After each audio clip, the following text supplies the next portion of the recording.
What we gonna do right now is go back, way back.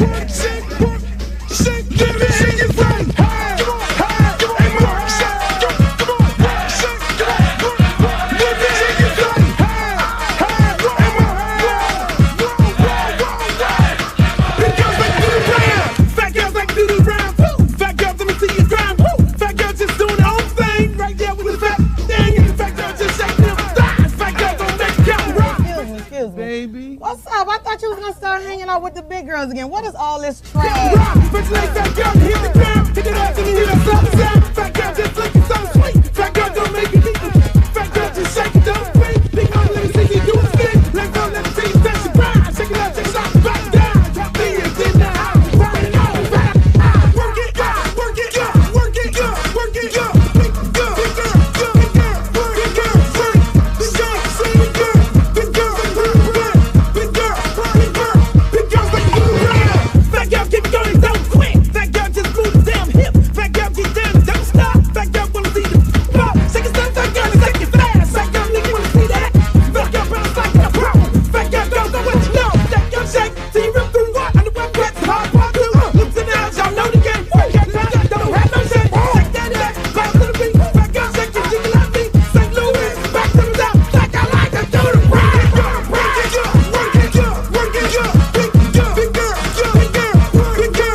I'm serious. Where you are, not ever.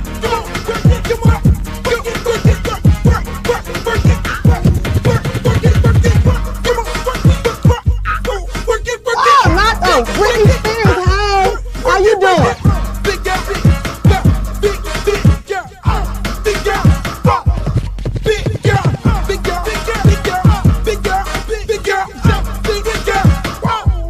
Oh, but I ain't the little leprechaun. Girl, your wings is so up. You look a mess. All about the big girls. What about the big girls? Big girl, work it, work it, work. Big girl, work it, work it, work. Big girl, you just suck all the fat off your ass.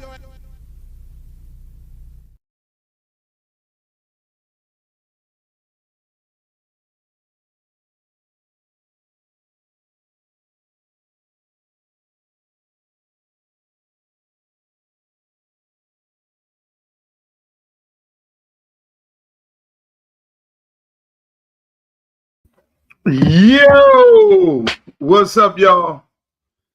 It's another edition of the Uncle Luke Show podcast. And yes, we are live right now, 2:30 in the morning. 2:30 in the morning, we are live.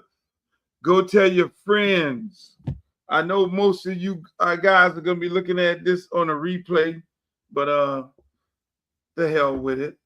We figured we'll come on here right after the Lakers got swept. Man, long night. Fucking Lakers got swept. I can't make this up.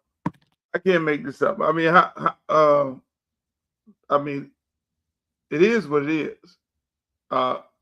Luka unavailable.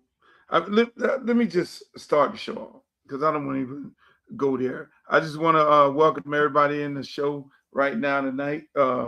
We have Twitter. I'm on Twitter. I'm on Instagram. I'm on Facebook Live. I'm on Facebook fan page. I'm on YouTube. We're on Twitch. We're everywhere. We're all of my social media platforms. That's over 1 million people right now. We're broadcasting to over 1 million good folks from around the country. And I want to remind people, you see the rebroadcasts of this show, rebroadcasts 7 a.m. in the morning, 5 p.m. in the afternoon, 8 p.m. at night, and 11:30 at night the next day. And then the following day, we'll do another show. So that is our schedule. A lot of people always say, Luke, we see the show all the time. Yeah. We broadcast the show on several occasions. The reason why we broadcast the show on several occasions because of what? Because there are people who are asleep when the show comes on. There are people who are at work when the show comes on at 5. There are people who work overnight when the show comes on. You know what I mean? So they want to see the show overnight because they're asleep in the daytime. Or they're asleep at night and they want to see the show in the morning. They want to hear the show going. So stop worrying. As long as you can get the show. And if you can't get the show, if for some reason you missed the show, go to my YouTube channel, www.Uncle Luke TV on YouTube. You can go over there and check it out. But we got a real big show today. This is big. This is big. I mean, the Kevin Hart roast, we're going to be talking about that. We're going to be talking about the Lakers getting swept. We're going to be talking about politics, whether or not Debbie Wasserman Schultz is going to be getting into all Black Congressional District race. Man, it's a lot to unpack on this show here. And I want to welcome all the good folks because everywhere I go, people say, man, I look at the podcast, I listen to the show, you know, I get some good intel, I get some good information. I love doing this show because I like giving you guys a different perspective on life and on things, because what you see on a regular basis on regular TV, I mean, it's the same old. You know, it's the same talking points, whether it's on CBS, ABC, NBC, whether it's on ESPN, it's the same talking points. You know, nobody thinks out of the box. Everybody just think that the American public is just so naive, so stupid that they could just tell them the same thing, just have a different guy tell them the same thing over and over again, which is very sad. So I get on here and make me look like I'm a rocket scientist because I have a totally different perspective on certain things. So right now, people, I want you all to like, share, and subscribe to the show. Right now, forward it to your friends. Tell them Uncle Luke is on right now. You need to get here. You need to look at the show because we're getting ready to get right into it. So the Los Angeles Lakers got swept. LeBron James got sent home. Now the question of whether or not he's the GOAT is going to be looming over his head. Now, I'm going to just say this. I love LeBron James. I love LeBron James to death. I like everything that he's about, from him being a young guy coming out of high school, not going to college, empowering his friends to run his organization. And those guys actually run the entire NBA because now they represent most of the NBA players and they represent the league. They control the league. I mean, this guy's been playing basketball all the way to 41 years old. I mean, who does that? Who does that? But does that give him the title of the GOAT? So here's what happened tonight, ladies and gentlemen, with old LeBron James. Should I say old LeBron James? 18 run with a look at LeBron James, and you can only guess is what his future holds. So that's the question. What does LeBron James' future hold? I mean, this GOAT conversation, y'all can end that. You could really end that. You could really end the GOAT conversation. Why y'all got to end the GOAT conversation? Because of this. Here it is. This is where now LeBron has a lot of awards, a lot of trophies, a lot of wins, a lot of everything. This is where I have a problem putting him over Michael Jordan. Hopefully this won't get me in trouble. Well, I got a problem putting him over Michael Jordan, and I don't think people make this argument because, like I say, this particular show we talk about, we take you from a different perspective. We just watched this game, and I watched it. Now I watched him play all his career, like all of us. I mean, I'm not exempt. We all watch his career.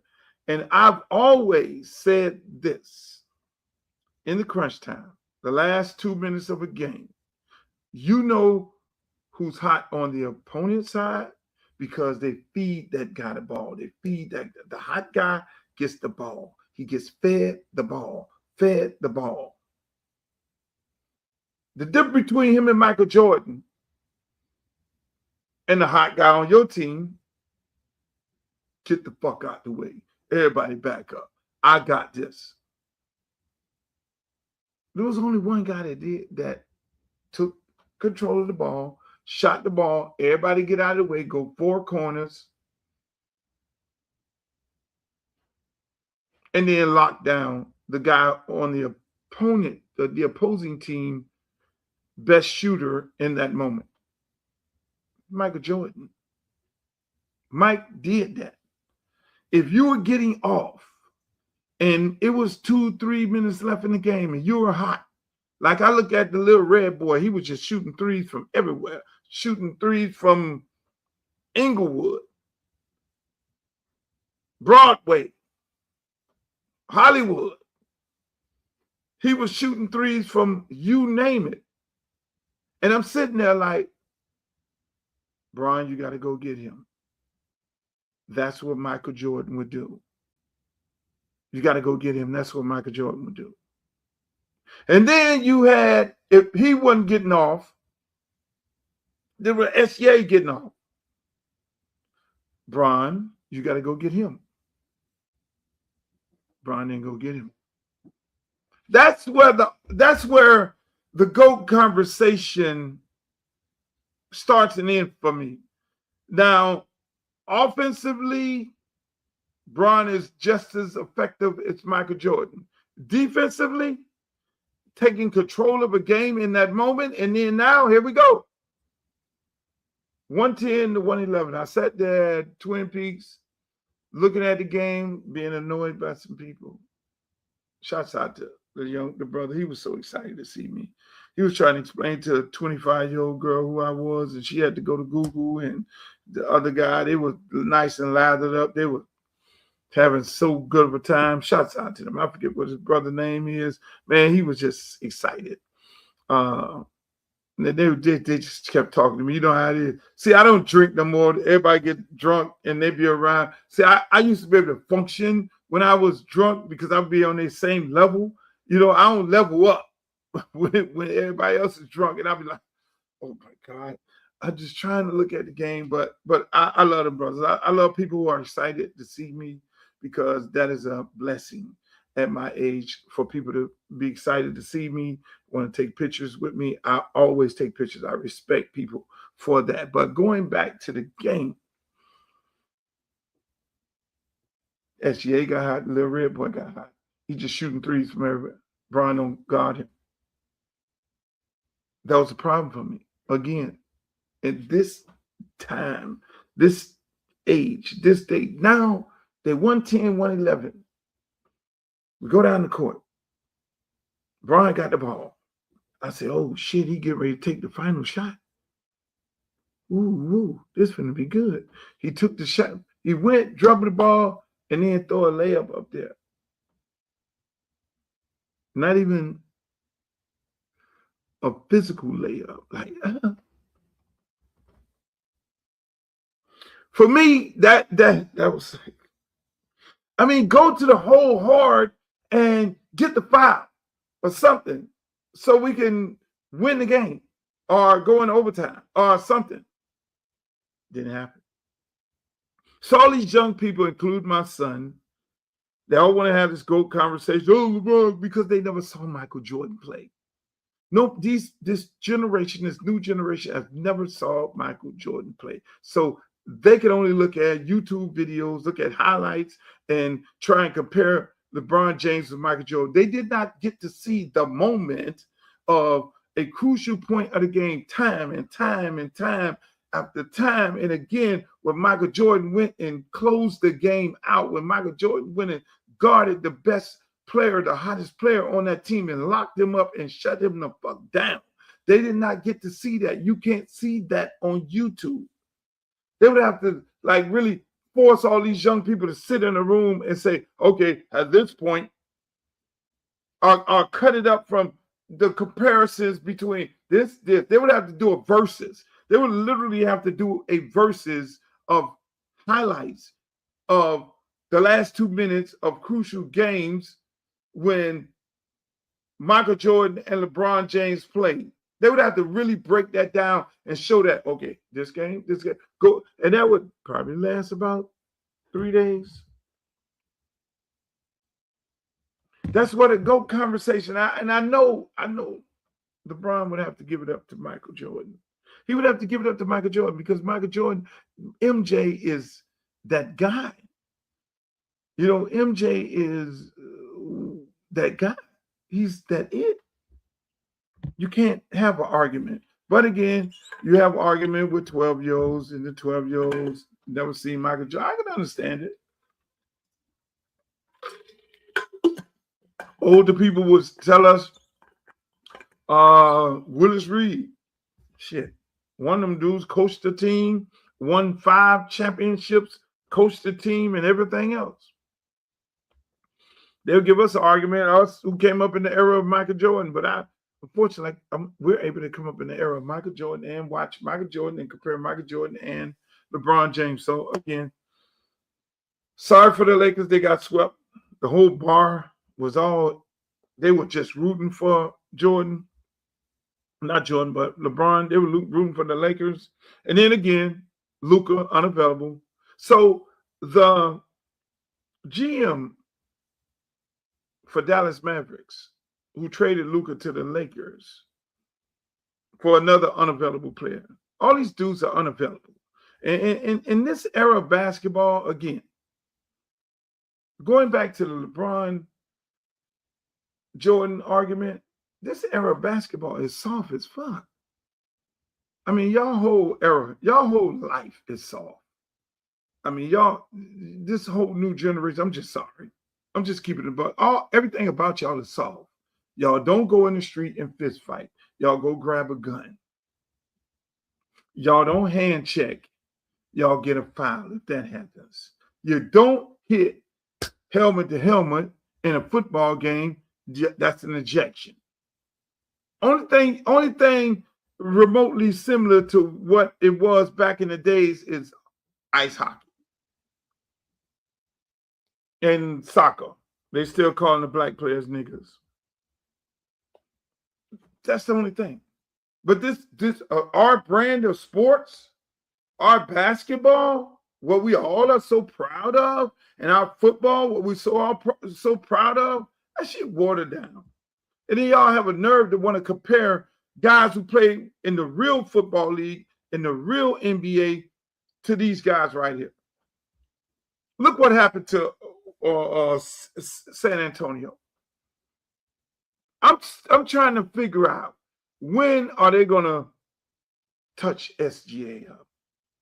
He just running around, going up there, back up, fade up, jumper. That used to be, back in the days, for all you young people, that used to be, you can do that in the regular season. You couldn't do all that sexy shit in the playoff, because if you go to the hole, you're gonna get your whole head took off.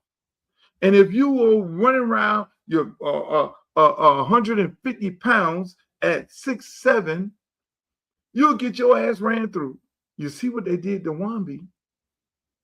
That's why I'm feeling that Minnesota team.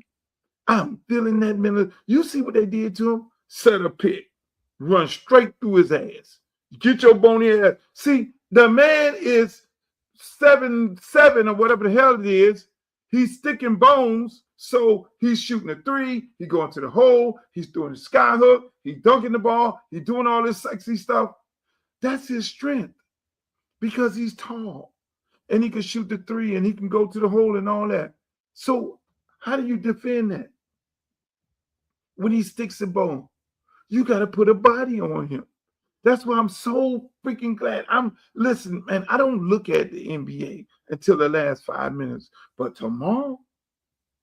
today, when Minnesota play, them goons in Minnesota, ain't nobody over there, no models. Them straight goons. Them goons in Minnesota gonna put a body on him.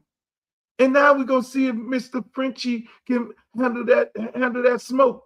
Because y'all know these foreigners can't handle when Americans get physical.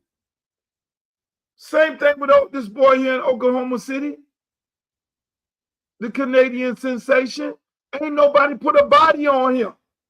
Ain't nobody touched him up. In the words of Charles Barkley or Shaq, nobody touched him up. Touch him up and see how he can function in that situation there.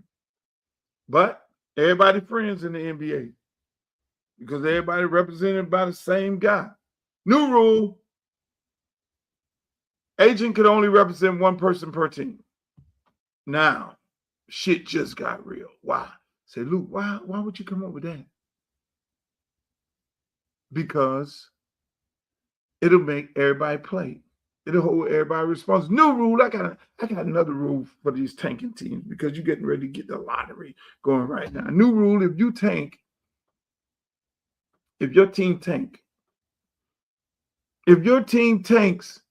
then the games if a team is under 500 and that team is tanking to get a lottery pick, all the fans should get a 30% discount on their ticket.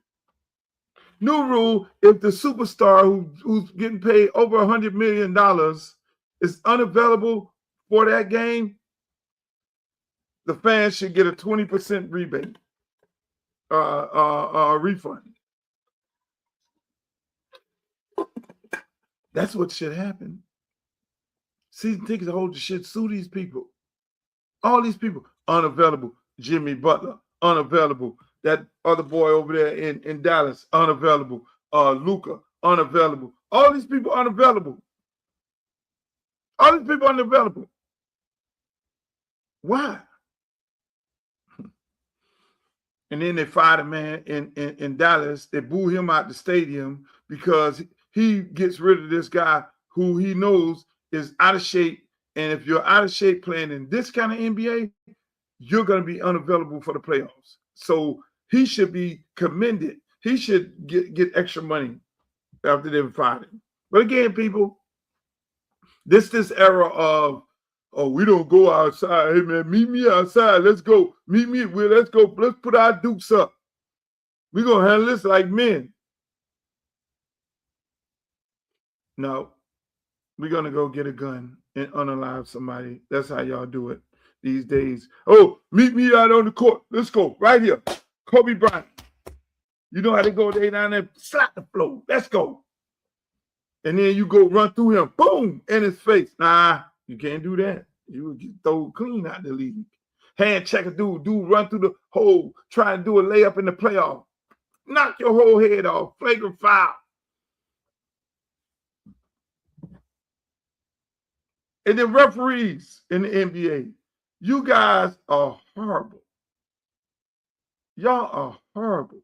Absolutely horrible. For more reasons than one. Y'all know the fix was in. This is the thing. They had the young referees who didn't know how to fix the games like the old ones. They had the young referees in the game trying to fix the game. They had told them, okay, now but whatever happens is OKC got to win the game. So questionable fouls, y'all got to call for them.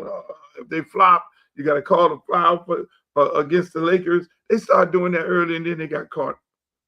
They got caught in what they had in the cookie jar because it was all rookie refs and shit who ain't never did no tricked up stuff like this. Almost like, okay, sending a dude in the club and say, okay, well, you're going to be a trick tonight. This is how you spend money on what you need to spend. That shit was so bad. It was so bad that they had to talk about it. They had to talk about it. Oh, Adam Silver, we love you so much. You did so much for the league. But this is unacceptable. Y'all know they was fixing the game. When you put betting in basketball and football and all these sports, the games are fixed. Okay? Just keep it above. All this shit is fixed. These dudes ain't making that kind of money. That was the whole point of not allowing people to bet on games. That was the whole point. But y'all just say, fuck it. Y'all just went right past that and started letting games be betted on legally and think that you was gonna have something not fixed. And then NBA, in my opinion, was already fixed anyway, because all the playoffs always been looking like this with questionable calls and things like that. Hey, you want to clean the NBA up? This is what you do. You want to clean it up? You want to make it kosher?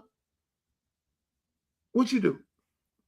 Hey, we all got cell phones. We all got Bluetooth. They got an earplug. They got all kind of shit connected to them. The people sitting there in Washington or New York or whatever it is looking at the game, the replay comes just like this. You got cameras all over the place. All you got to do is just hit a button. Check. If New York see a questionable call that may violate the integrity of the game, they should ask for a replay. Why not do that? It's like Major League Baseball. The best thing happening right now is when the guy tap on his head and them umpires looking like shit in Major League Baseball right now. They either have to get their shit together or the game they'll be out there all night. They'll be looking stupid because they'll get their calls overturned so much because they don't know how to find the strike zone. And hopefully Major League Baseball got it where, okay, if your shit getting overturned that much, you don't need to be behind the plate. And the same thing should happen in the NBA and the NFL. You can easily hit a button, boom, on the hip, a little vibrator, and say, hey. All right, they got an earplug. Yo, replay that. Get your ass on over there 5 minutes to protect the integrity of the game because you guys allow people to bet on the games.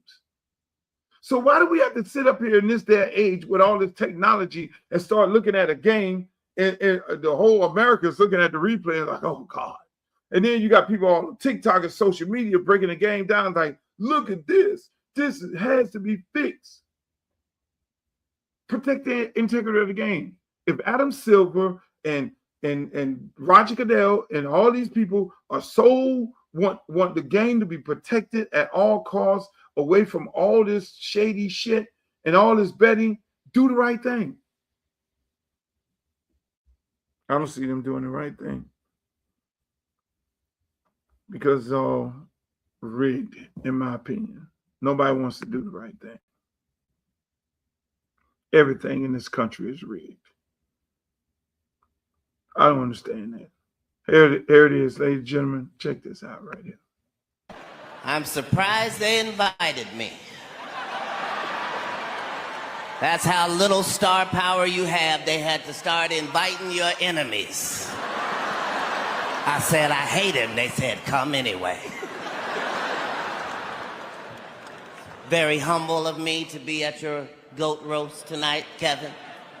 I've won an Emmy Award, but this is going to be my best acting tonight as I pretend like you are a goat. For the people at home, you're wondering, why is the Cat Man doing this? For the money, bitch. This is my Riyadh Comedy Festival. Only one with a soul.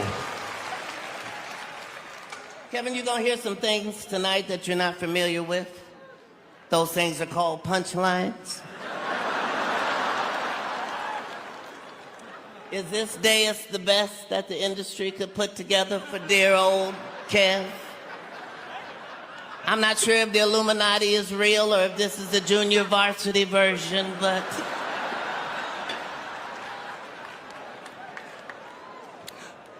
For those of you just joining us, Kevin and I have beef, and I'll tell you why. Because privately, this motherfucker stole everything from me. Before he saw my act, he was a 6'3" white man.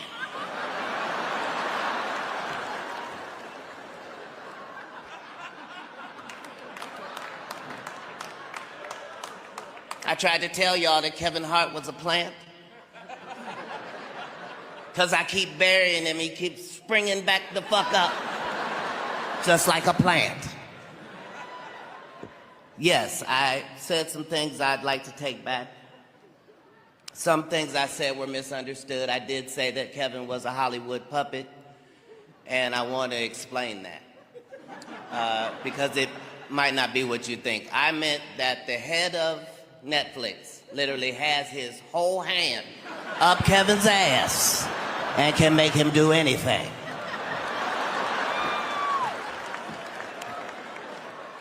Kevin only has one rule in his movies: no N-word. And that N-word is no. He's never fucking said it, never ever. Scary Movie 3, Ride Along, Night School, Get Hard. I turned down all of them because I was not comfortable being a coon. This fucking cat. Hey, listen, that roast, and I'm pretty sure they're gonna make me clip it from my YouTube. That, when Katt Williams got on that stage, now I sat there looking at the roast. Actually, I had to go back because the early part of it, I'm gonna just keep it a buck. It put me to sleep. Maybe I was a little too tired because I'm running around, running for Congress, all up and down the streets and everything. And I just sat on that couch and I looked at it and I fell asleep. So I had to come back, look at it a little more. Then I looked at a lot of it. Today I started seeing clips, and then my son is training baseball. So I then got, because half of the people I just totally missed. I didn't know that The Rock was on there. I didn't know that Katt Williams had came on there. And I'm like, man, so it got better when I looked at it the second time. It's almost like the Michael Jackson movie. I had to go watch that second time also, because I went with a friend of mine, and then I ended up going back with my son. That's why I don't understand how you people have 2 and 3 girlfriends. Because if you got 2 and 3 girlfriends, you would have to go look at the Michael Jackson movie about three times, which is a good movie to look at 3 times with 3 different people, because you'll see 3 different things. But going back to this Kevin Hart thing, Kevin Hart and Katt Williams, obviously beef. After the Shannon Sharp show, it went more beef. It went more hot. And the moment at the end, which was great for me, was when Kevin Hart, when Kevin Hart just said, "Hey, Katt, man, I'm a fan of yours, man. I love you, man. I just wanna, squash this beef." That was a great moment for African American men, because we don't see that often, in that moment, because obviously that was the biggest moment of the night of all the comedians and all the people roasting Kevin Hart. That was a major moment in that show, and I liked it because we have so much beef for one another. It ain't funny. I mean, every time you turn on the social media, it's one black person talking more shit about another black person, bringing down another black person. There's no constructive criticism. There's just criticism. There's just hate. And they watch it. They watch us tear down each other, and they watch that they don't tear down themselves. They don't tear down their people, but we do it. The only person who tears them down is 2 people that tear them down.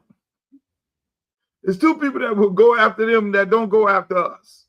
And maybe it might be a third one, but it's two people that do that. It's Whoopi Goldberg. She will go after their ass.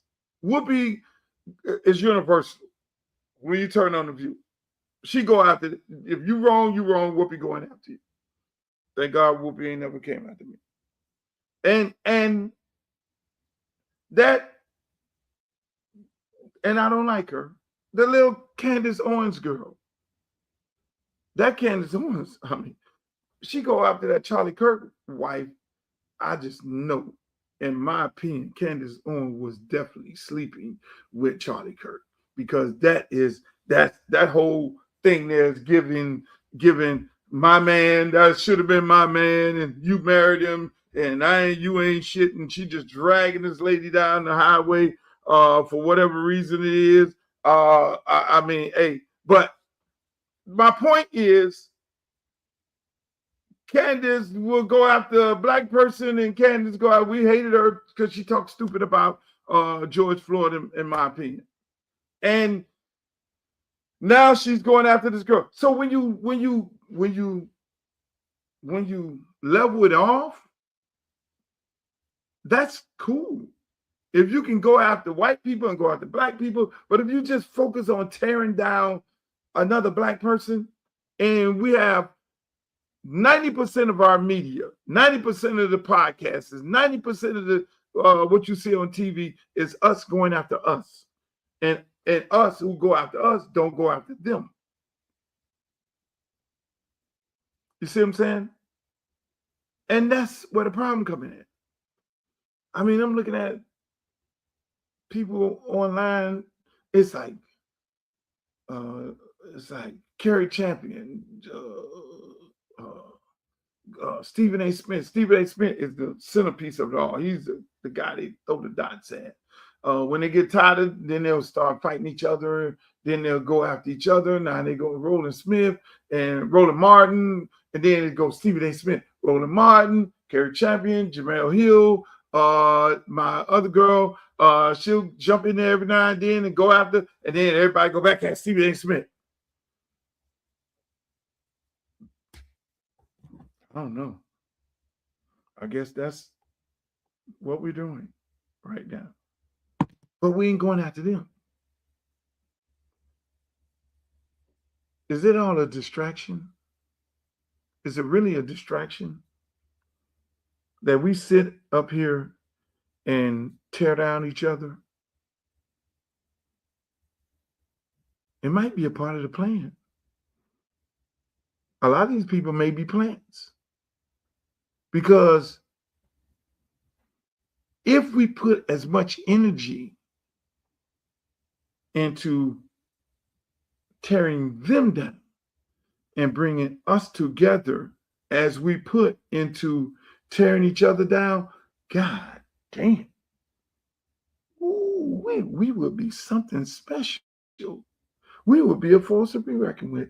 We probably would get put in jail like the Panthers did way back in the days. We'll probably get unalive like MLK.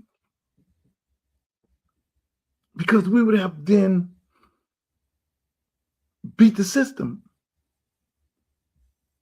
But we're sitting up here tearing each other down on all corners of it.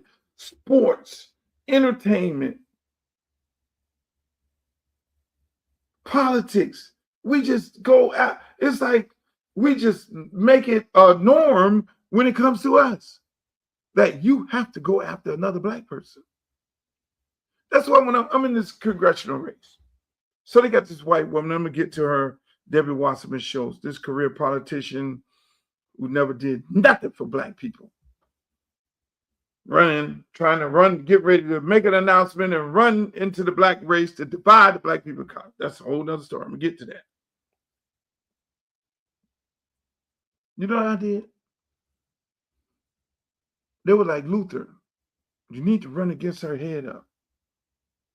But you got to get the other black candidates out of the race.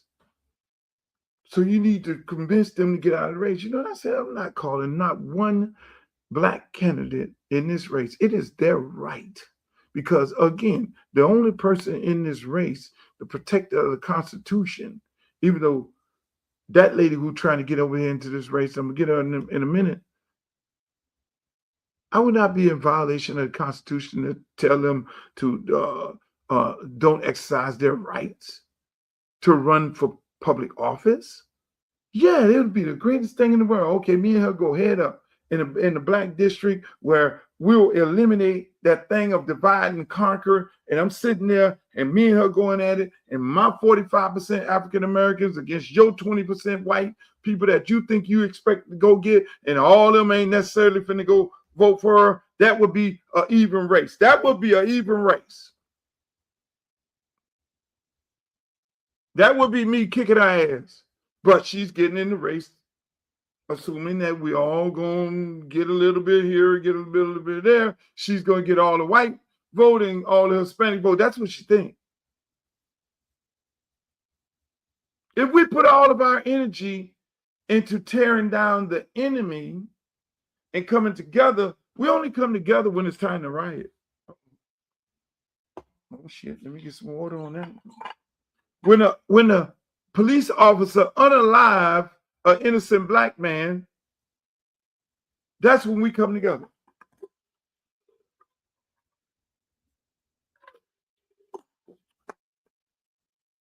When politicians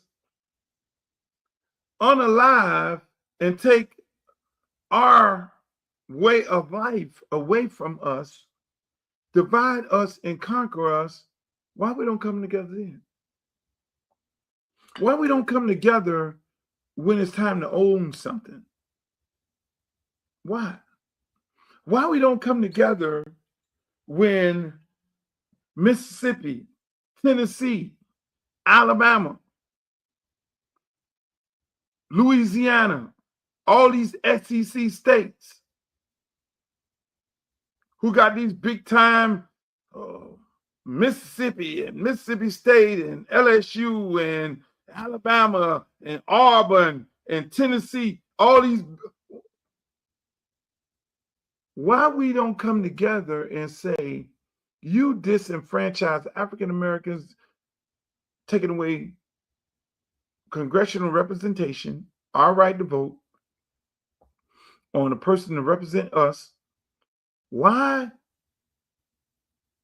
we don't come together and every black kid, they didn't rig the rules up so down. You just know there's one portal, so they can't get in the portal and say, you can't get in the portal now and go to another team. So we can't tell them to don't play. But the kids who are committed to all those schools that I just mentioned and all those states, they could decommit and go to school and go to school. And now these are the creme de la creme. So it won't be that they'll be hurting to get in another school. No, they'll be welcome. All those 4 and 5 star, they'll be old. They can get in another school right now tomorrow. Why we don't come together and tell those young people and their parents and identify them, because there's not that many of them, and say, you need to decommit. Why we don't get on their parents' Twitter and their Twitter and say, hey, look here, man, you'll sell out if you go into these schools and you need to decommit. And then why we don't push, which we are, I see it. Why we don't push the fact that we need to be boycotting those schools in those cities because they did that. Why we don't push that we're not going to do any concerts in those states? Hello. Cooking now. Where we at? Where's the Breakfast Club? Where the jokers on the back? I mean, I like them brothers, but this is the moment that you use your platform in a historic way. When you get disenfranchised, like we're getting disenfranchised, don't be on there in the morning joking about some fucking LeBron James. Don't be on there joking about Megan Thee Stallion and Klay Thompson. No, this is where you're supposed to really be leaders and say, hey, man, we boycotting these states. Now, no black entertainment in those states. No, if you do a convention in those states, then what we're going to do as African Americans, we're not going to purchase your product. NFL, you get ready to take the Super Bowl into Nashville in 2030. Shut it down right now. We'll be boycotting your ass for this whole year. We're going to take our $1 trillion business, our $1 trillion business worth, and we're not going to support your bullshit. What? That's what we need to be focused on. That's what Jamel Hill need to be focused on. That's what Kerry Chapman need to be focused on. That's what Stephen A. Smith need to be focused on. That's what Joy Reid need to be focused on. That's what damn Roland Martin need to be focused on. That's what we all need to be focused on. That's what any black person that's on TV, that's getting asked to get on TV and talk about Orange Man. Look, before we talk about Orange Man, if you want me on this show here, other than that, don't go on CNN. Don't go on no damn MSNBC. Talk about nothing else but what is happening to us and what we're going to do about it. See, everybody get off on talking about what happened to us like we're a victim all the time. No, what we going to do about it? How do you fix the problem? So people keep asking me about, oh, why are you running for Congress? Because I'm a fixer. I know dudes to just be sitting up here talking about, oh, the victimized, we're victimized. Yeah, they've been fucking us forever. Excuse my French. But at some point, it becomes time to stop. And how you stop it is you go do something about it. And if you don't do something about it, then shut up. Then shut up. What are we talking about? That's what we shouldn't be talking about. Memphis in a hotel. And why I won't like to go to Memphis in a hotel? No. The king needs to be talking about Memphis. We should be going to Memphis or no part of Tennessee because of what they just did. That's what the king, that's what Jim Brown, that's what Muhammad Ali, that's what Lou Elson, that's what Kareem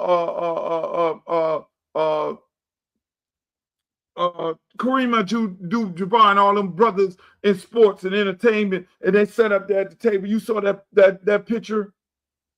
They dealt with social issues when it came to black people, when it came to disenfranchising black people, but we don't hear that. Where the fuck are y'all at right now? I'm saying LeBron James. Go on the golf course and talk about that. I'm holding everybody accountable. I sat up there and watched a roast last night. And it was all fun and jokes and games and all that. I saw a roast last night. Not one person talked about what the fuck was been happening to us rolling back Civil Rights Act. It was all fun and jokes. Was that a distraction? Was it a distraction? Was it, I know you're going through some pain and suffering. So with this pain and suffering, we're going to distract you from that. Hey, eat an ice cream when your leg is about to fall off.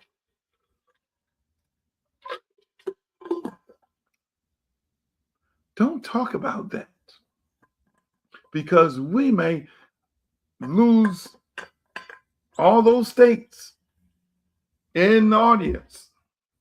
With perfect time, because you had a Joe Rogan racist on the stage. You had racist comments toward the black woman, Cheryl Underwood, my good friend. It was a free country. She got up there and say, oh, we're in a free country right now. Oh, we can say all these things that people would get banned for and get canceled for. We are right now in a free society where we can say all these things. But what the fuck happened to the Civil Rights Act?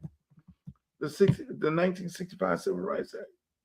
What happened to taking that moment and Katt Williams getting up there and saying, I don't like what, even though I don't like you, And I always had beef with you, but I got beef right now. So y'all ain't gonna see me no time soon in no fucking Tennessee, no Alabama, no Louisiana. That's a festival you need to close down. Move that motherfucker to somewhere else. But we ain't doing that.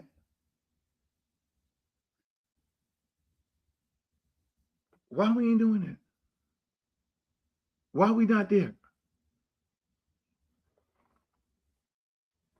These are some, because we distracted.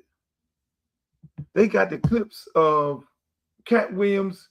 It's last 2 weeks it was Megan Thee Stallion distracting us and Klay Thompson. We worrying about what the fuck is going on with them.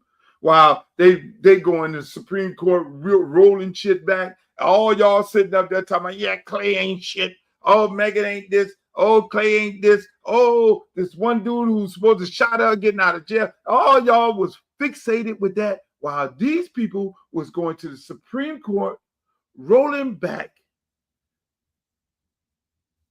the right to vote, the Civil Rights Act of 1965. Some shit that was fought for. Blood, sweat, and tears. People died for it. But y'all sitting there worrying about Megan Thee Stallion and Klay Thompson. Then the shit got rolled back. And then people out there, not in this franchise, rewritten maps. The damn, in my opinion, KKK governor in Louisiana, what the fuck did he do? He stopped the whole election. He stopped the whole election. Stop. Nope. We're going to go by this here rule here. In Tennessee, they just got rid of straight black. Florida, Ron DeSantis did it slick. He didn't go as far as these other clowns did. What he did was, okay, y'all got 2 black congressional districts. Ron DeSantis is really on some different shit. I mean, we talk about Aryan Nation and neo-Nazi and all that shit. Ron DeSantis went after the Jews. Let me say that again. That man went after the Jews. He said, this is what I'm going to do to y'all. We're going to gerrymander the map, and we're going to take out some seats, and we're going to add some seats, but at the same time, we're going to leave them black seats in South Florida black. We're going to make y'all super black. I'm going to make y'all super black. He left them super black. Frederica Wilson, 24, Congressional District 24. He left Congressional District 20, super black. The man merged Debbie Wasserman Schultz and Jared Moskowitz districts together. So now, Debbie Wasserman Schultz is like, you would think that's her district. You would think she would be running against Jared Moskowitz. Well, Jared Moskowitz, but no. The 2 Jewish candidates got together and sat down at the campfire and said this. Well, Ron DeSantis merged us. We ain't going to run after each other because we need to have Jewish representation. Now, mind you, I'm friends with the Jewish people. But this moment in history, they are sticking together. They're not going to cancel one another, which is what they should be doing, because he merged both of their districts. And they should be running against each other to duke it out, or one of them run in another district, because there are career politicians running another district. One district, Trump won by 10%, and his numbers are down to 20 to 30%. That district is easily to be won, or if there really was about the party, they would go run in that district, take all their millions of dollars. But you know what? They got their eyes on the Black district, Congressional District 20, with 20% white people in it, with 5 Black candidates in it. This is a Jewish white lady who we're supposed to be friends with Jewish people. We fought for Jewish people. For many, many years, it was supposed to be partners, Jewish folks and Black people. And for so many years, that partnership has been deteriorating on all different fronts. And with this party here, this Democratic Party,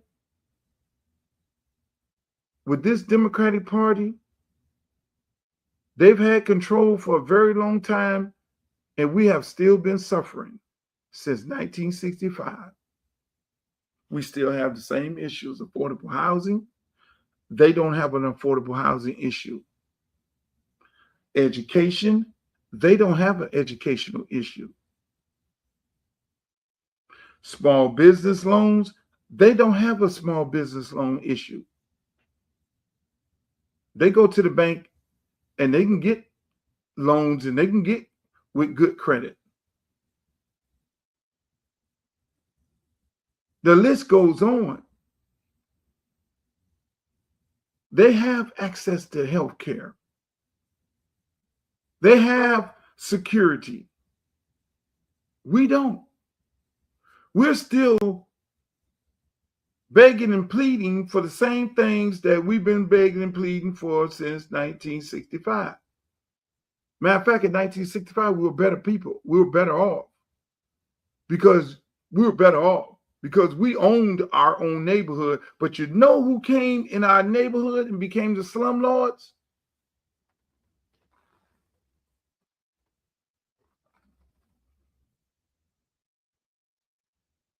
I'm just saying. So now Debbie Wasserman Schultz is contemplating running in Congressional District 20. You know, the last time the Democratic Party pulled a coup like this, now I'm a Democrat. But you know what? I'm one of them Democrats right now. I'm like a mega Democrat. They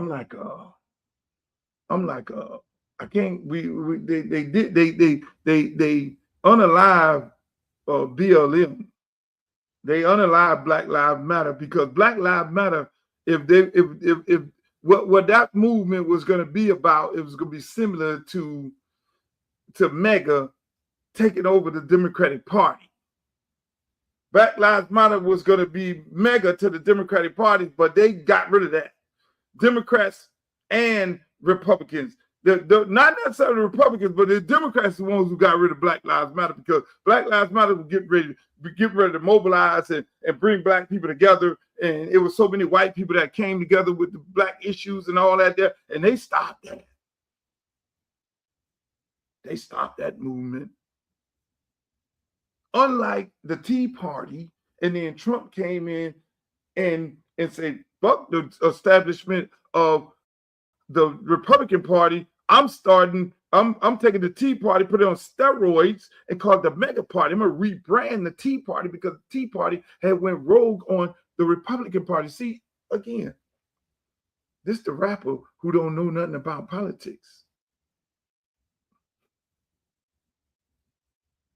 This the rapper who don't know, but I know the game.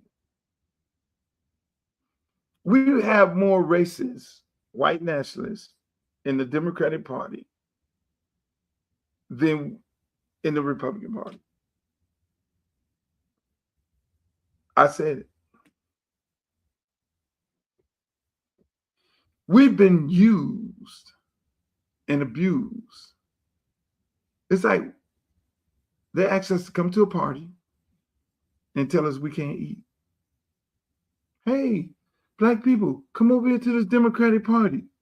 But when you come in here, you're coming in here to make us powerful and bring all the food on the table. You come in here to bring the food on the table because the resources that you have to bring food on the table, you're going to help us stay in power. And we're not going to allow you to eat. We don't eat. So we need to, because we're so easily be divided and conquered in real time.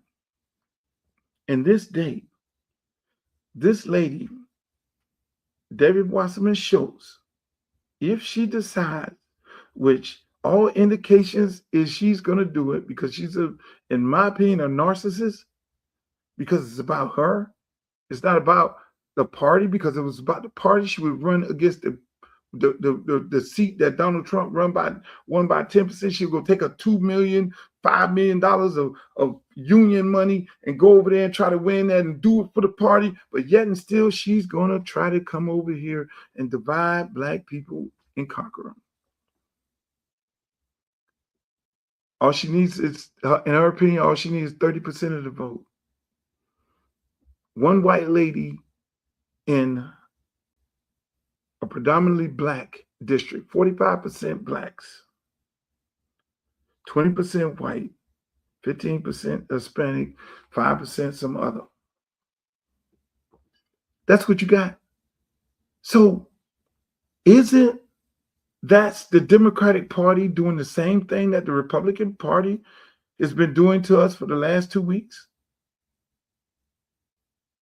Erasing our district and our representation. That means you would only have one Black district represented by one Black lady, and that would be Frederica Wilson, if they had it. That will tell you, if she does that, that will tell you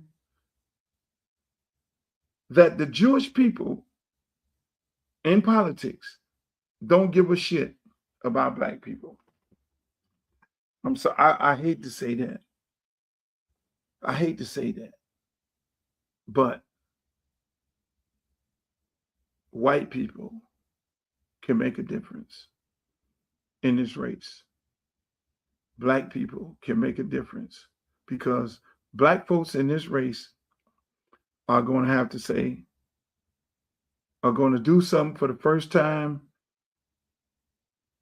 in a very long time, where we stand together against a white lady trying to divide and conquer us. She's going to have millions and millions of dollars. She's going to drag all the PACs and all the people who putting money on her. They're going to drag every candidate in this race, and anybody that poll high, they find that's her competition, which will probably be me. You don't see no bad ads and shit going on the TV right now by me. When that lady get in that race, don't go for the okie doke. They're going to spend so much money on smear campaigns. As soon as the race is over with, they're going to go away like that. But don't go for it. I hate to say this. I hate to say this for more reasons than one.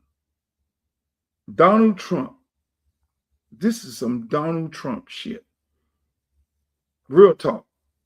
It's like really, I hate to invoke him in this, but not him as the person, but the situation. Donald Trump comes in as a businessman. The mega party comes in. The Republican Party said, oh, no, fuck him. We don't like him. We don't like him. They ran Ted Cruz. They ran the Republican establishment. They ran Marco Rubio. They ran everybody at Donald Trump. They call him everything but the child of God. That's why you got so much footage of the same people who working for him right now that said bad things about him, including J.D. Vance.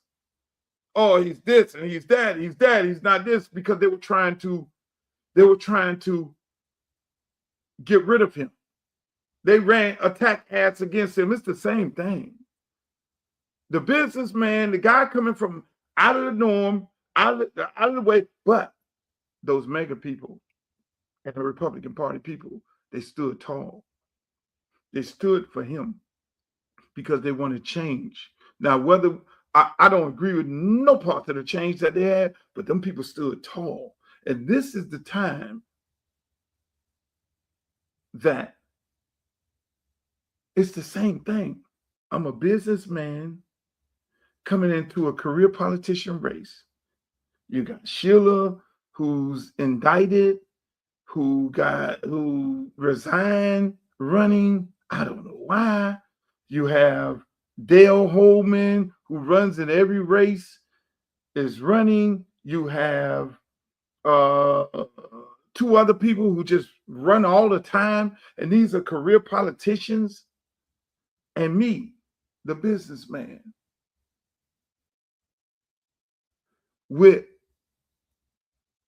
the outspoken businessman who ain't got no problem with firing your ass, and who ain't got no problem, the colorful businessman. It's the same. It's the same thing. It's like deja vu. Now I got to go up against the establishment. Like Donald Trump went up against the Republican establishment. I got to go up against the Democratic establishment and hopefully mobilize African Americans. Give us a chance. This is the chance of a lifetime where we can stand tall against the oppressor within the party by sending the message, because they're going to come to this Democratic Party. It ain't just white people in the Democratic Party that's bad. In the Democratic Party, they go handpick their black people. Y'all sit up here and be talking about, oh, who's a Sambo and who's a sellout on TV. You don't think they run that same play in politics? You know what the most toughest thing to do? You know what the most toughest thing to do? In politics, what you need a lot of money. You need a lot of money to run races because you got to buy the flyers, you got to buy the posters, you got to pay the street team, you got to buy TV ads, you got to pay for staff. Staff is not cheap. You got to fundraise, you got to fly around, you got to drive around, you got to buy TV ads, you got to buy radio ads, you got to have a social media team. It's a lot of money to run a campaign.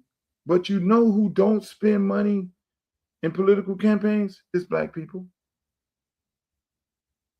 We don't spend no money. But you know who do spend money? White people. Being that it's a great black candidate, not just myself, but the white people understand that. See, they're playing chess. Oh, black people ain't gonna put no money into a campaign. They're not gonna spend $5 and $10 and $20. They ain't gonna go do a fundraiser and come out the fundraiser with $200,000-$300,000. I'll have a Elon Musk, like a Donald Trump, and raise $1 million for that candidate. So we're gonna do it for them because this is easy. I can go own me a black seat, and I'm a white guy.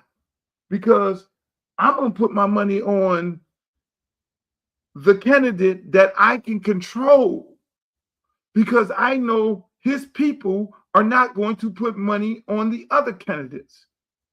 So that is how I'm able to gentrify the neighborhood and suck the resources out of the black community and oppress and depress the black community, because that black representative, elected official, he has no choice, because the white special interest group guy, the establishment, and that is pushed on by the party,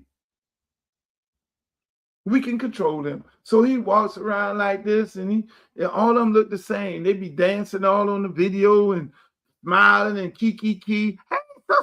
Hey, they educated. They got all the sense in the world. They go talk to the pastor because they hit the pastor. They pay everybody. They pay everybody.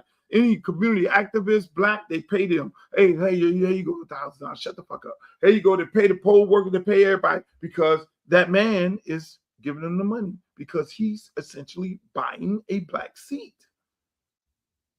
And so you all sit up there and be looking like, we're Mr. Charlie. Mr. Charlie, our state rep, or Mr. Charlie, our commissioner, or Mr. Charlie, our congressman. Why are they allowing us to get gentrified? Why are they allowing the people to come into the neighborhood? Because they've all been, he got a job.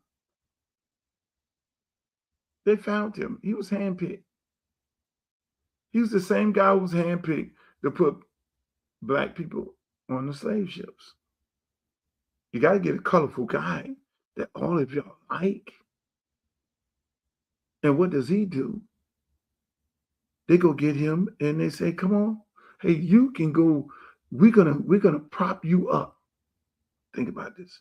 We're gonna prop you up as the greatest black guy in the world, the greatest black politician in the world, the greatest entertainer in the world. We're going to prop you up and you're going to be the spokesperson for the black people.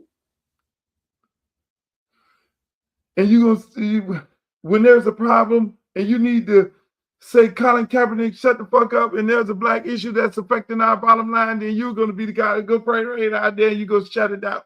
Oops. You're going to be the black politician that we send out there, and you're going to be talking all that jazzy shit, talking about all this here and all that there and all this here. Come on, man. That's because we don't fundraise, and they know it.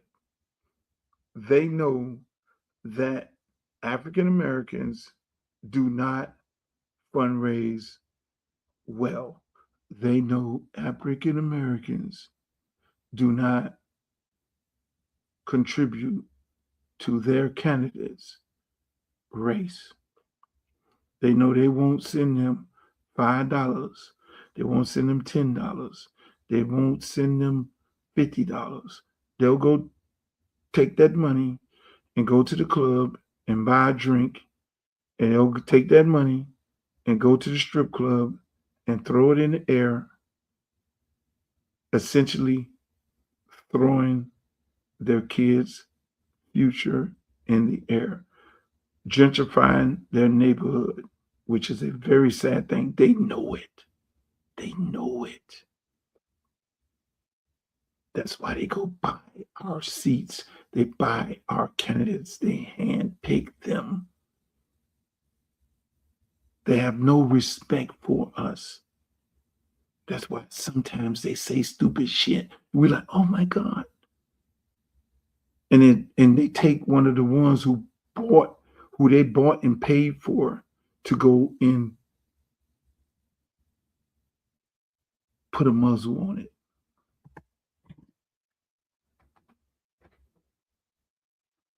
So Debbie Wasserman Schultz is going to be running in this race. They're telling people, you got media people calling me up, well, Luther, you know you're not going to be able to outraise her. Are you still going to stay in the race?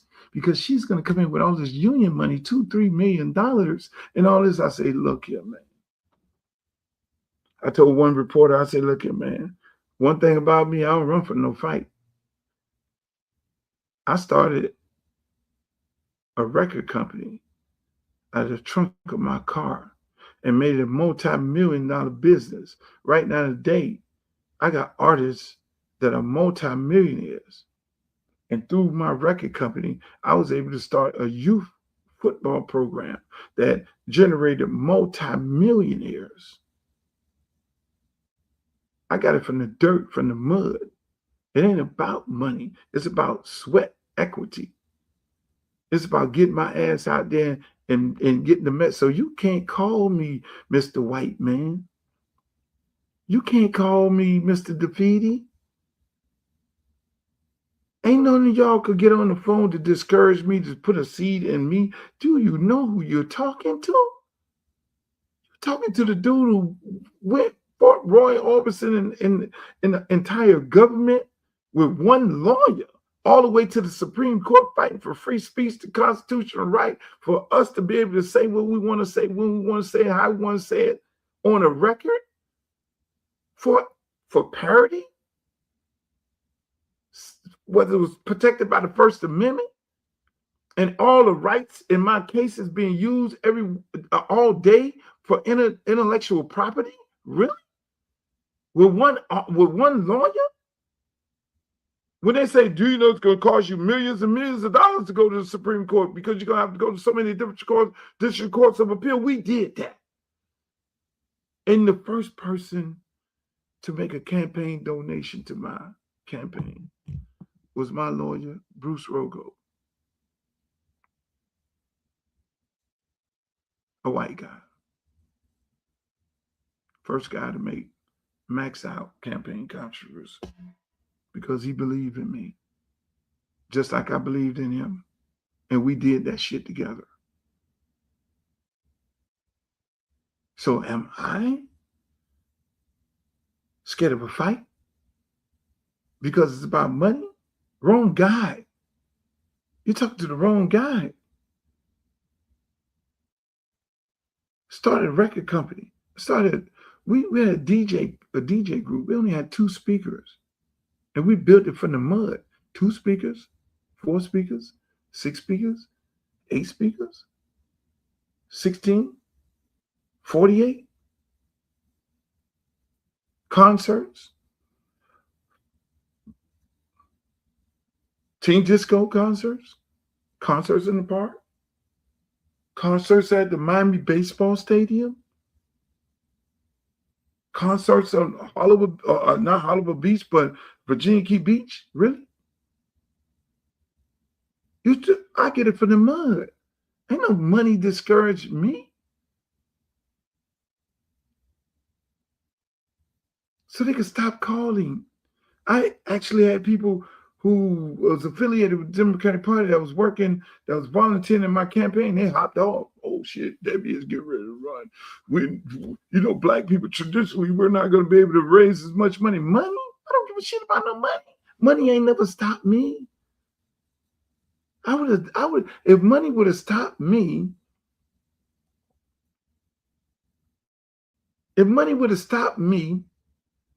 I would have looked at it like, oh man, I can't produce no 2 Live Crew because I got to go and compete against Sony, and I got to compete against RCA. I got to compete against CBS and all these big record companies. So it makes no sense for me to even invest my little bit of DJ money into doing a record called Throw the D and putting it out.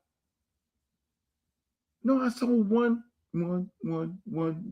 Caught on. You like it. Another record. Okay, here we go. Anquet, Poison Clan, 2 Live Crew, H-Town, Pitbull, Trick Daddy, Trelawney, and the LaJuan Love. Hits after hits. With no money.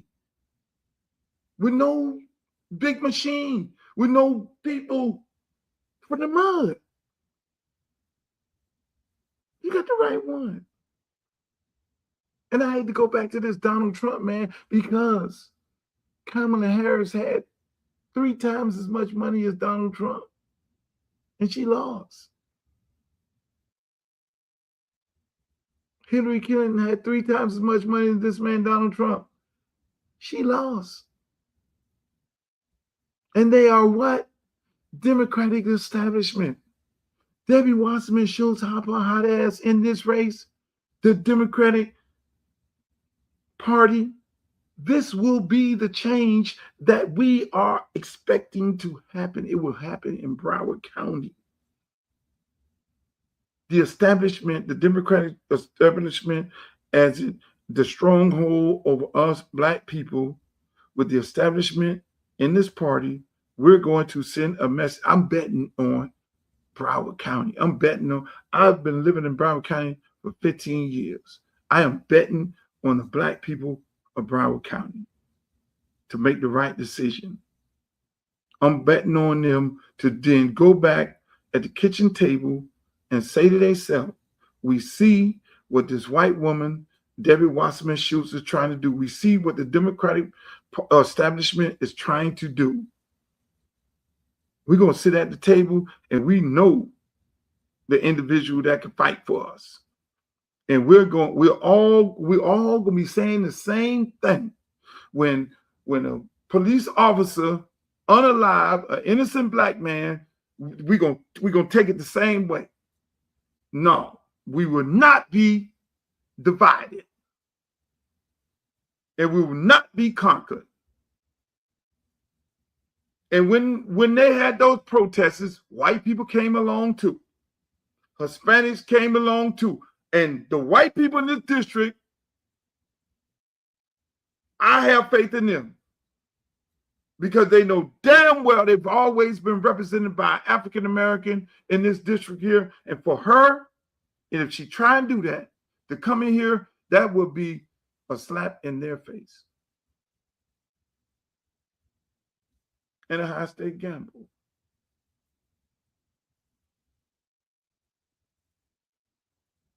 I trust the people of Congressional District 20 to make the right decision and not be fooled by the Democratic establishment and not be fooled about the trick ads that they're going to come with on the TV, not be fooled about the slander that they're getting ready to do slandering, not be fooled about the nastiness that they're going to try to do, not be fooled about trying to rig the election for them, for their purposes.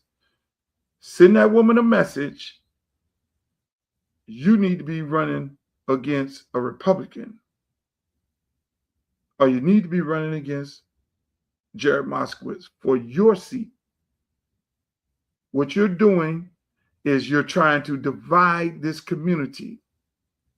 You're going to hop your hot ass over in this race to then now have black people looking at white people some kind of way, because if she wins, then black people are going to be looking at the white people in this race, in the community, some kind of way. You're going to create a whole race war within a district that you don't need to have done. But if she was thinking about that, if we really cared about the people, she wouldn't be doing that. But I don't think she cares about the people. She cares about the power. Again, her and Jared Moskowitz went in the back room and they said, we're not going to erase each other. We're two Jewish Americans and we got to stand together. One of us are going to go and divide the niggers. It's the end of my show, ladies and gentlemen. Yours truly, Uncle Luke, running for Congress. You can go to my website, donate, www.luthercampbellforcongress.com. I enjoyed it today. I had more stuff I wanted to cover, but it's getting late and I can't wait. But the last part of that, you know what that'll end up happening? If she decides to go in this race, you know what's going to happen? Black Democrats are not going to have any more faith in the Democratic Party, not just in Congressional District 20, all over the country. It's going to be widely known that white Democrats are doing the same thing that the white Republicans did to us. Disenfranchise us from being represented by us. And if she don't come, don't be surprised. They send somebody that look like us. If she decide not to run and somebody else get in the race, beware of who that may be. That's the establishment at work. That is the establishment at work. It's what Jared Moskowitz was doing early on. They got to keep control. They got to keep control of this Democratic Party. They can't let black people control the Democratic Party. Wait a minute, name? Shit. Come on, man. Give me something before I get off here. Because y'all got me keep going. Give me something before I get off here. It can't be BLM. It got to be something. Let's chat. Help me out, chat. We need a mega slogan for this Democratic Party. We need that. Black vote matter. Black vote matter. BVM. BVM. We like mega. BVM, baby. BVM. Black vote matter. That's what we are.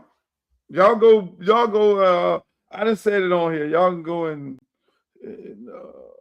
start incorporating that. They're gonna start. I shouldn't have said it. Now everybody gonna start incorporating it. They're gonna start going to get the Twitter account, the Instagram account, and all that there. Go get it all for me, Glo, right now. BVM, Black Vote Matter, in the Democratic Party. We the BVM. We the mega of the Democratic Party. The Black Vote Matter. Oh, we're gonna get rid of all these damn black plants. We're going to start it right here in Broward County. We're going to start this. This is another fucking historical moment. You think I'd be looking to make history? I don't be looking to make history. Shit just comes to me because I just think so much and I have so much love for my people. I have so much love for my people. And you know what? It's not a black and white issue. It's not a black and white thing. It's these people who want to control power, because I even had white people call me up tonight and say, you know, she's getting in the race. We're going to support you. Fuck that. I've had white people get on the phone with me. So it ain't a black and white thing. It's white people in the district that has a problem with what the fuck she's getting ready to do. They're like, this is unethical. This don't make sense. Luther, we want to support you. Didn't people, before this lady here started talking about getting it, you had white people calling me from the district saying, we will not stand for this. We want to support you. White people from the district having a problem with, you gonna use us? How dare you? You're gonna come in our district because it's 5 black candidates running and we're just supposed to just vote for you? You're gonna make us a accessory to this?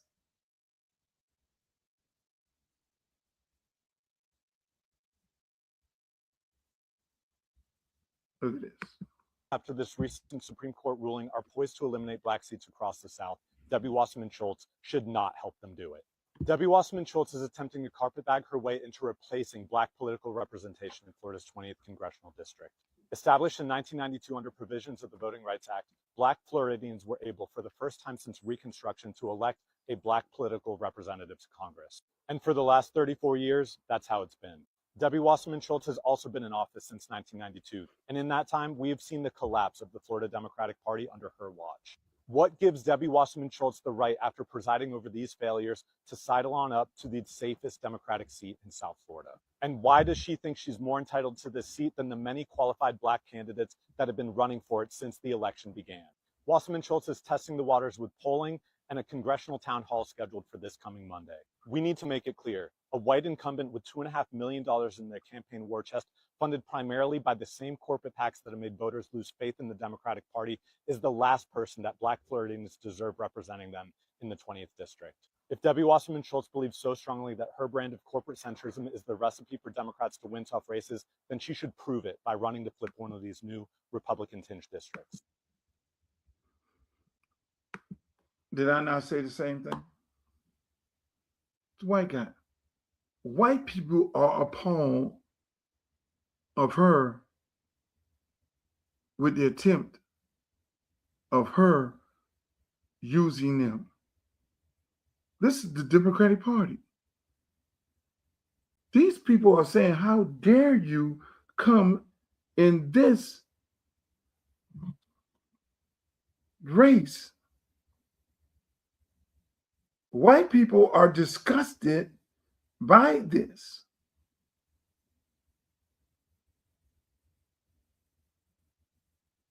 It's amazing.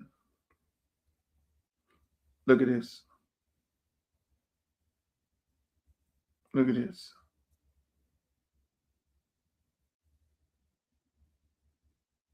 Was asked to pass this on to you. It's a white guy out of the district. Here's a message for Luke. I can 100% confirm Debbie's running in Congressional District 20. I said, I don't, look, she has the right to do it. And the white guy say, she doesn't stand a chance because white people will not be supporting her like she thinks she is. Okay. Yeah. And then I said something, yeah, man, you know, and all that. We were talking about something else. He said 100%. I have some people with money that is looking to make sure she doesn't get in, and I will introduce you to them. This is a white guy out of the district. What time it was? 9:38 p.m.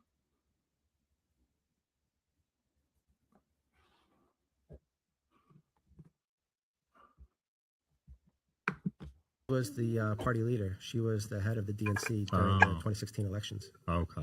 Wow. So there was a lot of scandal there. Bernie actually won the Democratic primary, but Debbie basically gave it to Hillary. Yeah. So the left turned on Bernie for sure. Yeah. And that all happened under her watch. That's nuts. So is that a big reason why you decided to run? You were tired of this? Well, there's been... tired is not the right word. This is a path to really socialism, what's been going on. We saw that with COVID during the whole Biden administration. We saw our rights taken away. Censorship was a big one. We lost our health freedoms, our economic freedoms. Everything was being torn down. And Debbie Wasserman Schultz has been in office for over 20 years. She's part of the problem.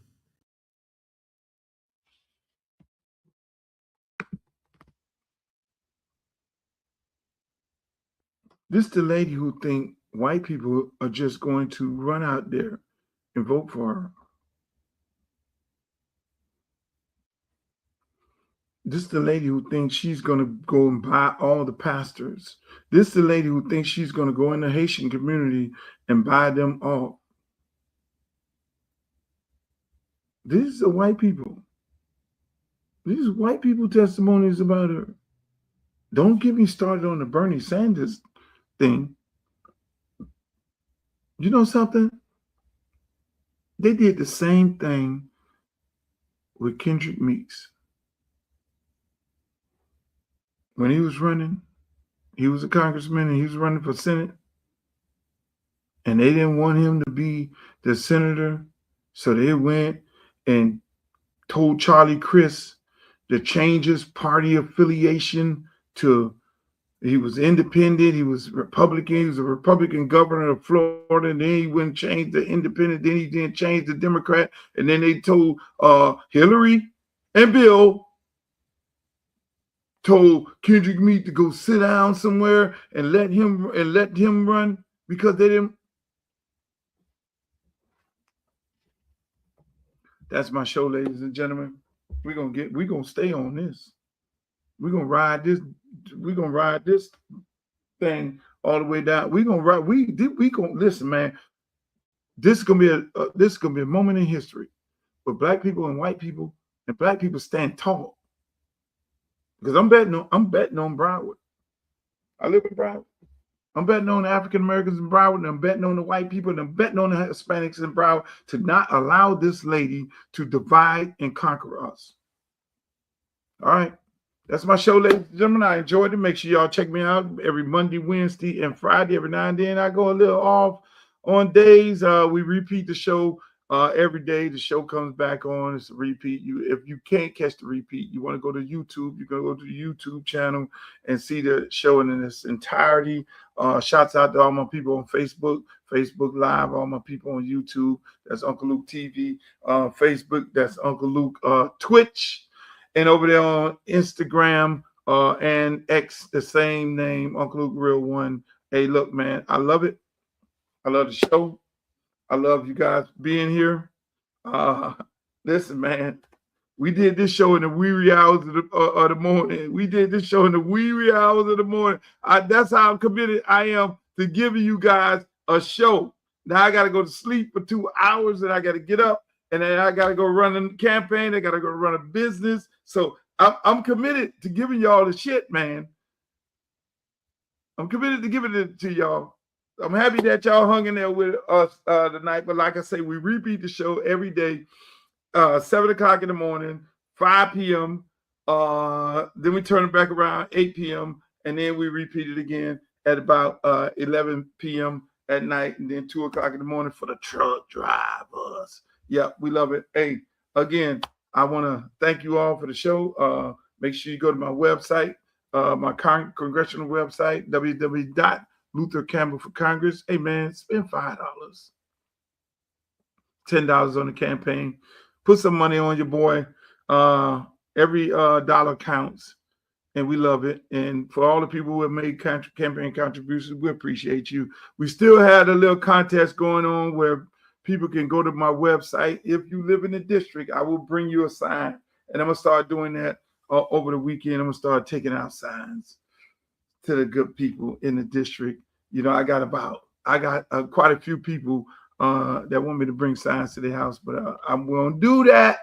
I'm going to do that because I love it, ladies and gentlemen. Again, like I always say, in the words of Walter Cronkite, the great Walter Cronkite, may the good news be yours. Y'all enjoy the rest of your week. Peace. Where is he? Where is he? Where is he? Where is he? Make some motherfucking noise!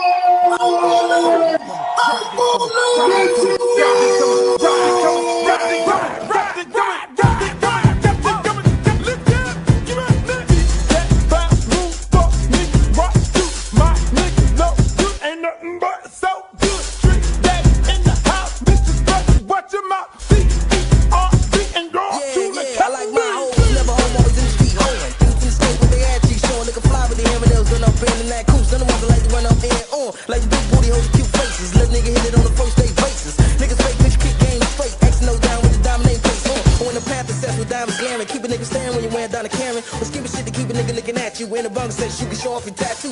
Even if you're a max true player, she ain't